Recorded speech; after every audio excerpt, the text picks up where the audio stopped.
Is it necessary to, for the audience to have empathy for the antagonist, for the villain?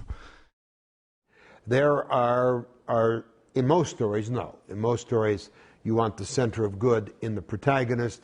The forces of antagonism, whether they are in the form of antagonistic characters or antagonistic social institutions or antagonistic forces of nature, whether or not to try to draw empathy toward those is always a choice. But in most stories, no. The answer would be no. You want to concentrate empathy in the protagonist.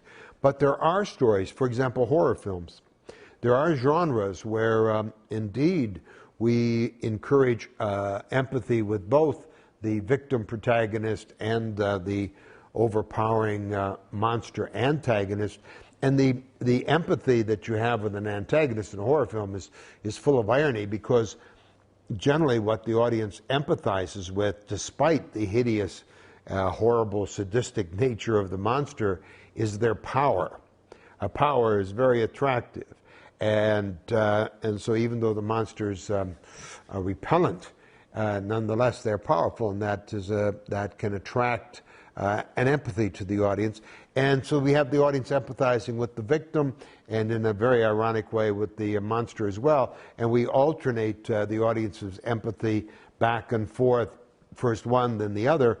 And what they're undergoing is a dynamic exchange between sadism when they empathize with the monster and masochism when they empathize with the victim. And that sadistic, masochistic dynamic in horror films, caused by empathizing on both sides of the story, really rips the emotions of an audience apart when it's well done.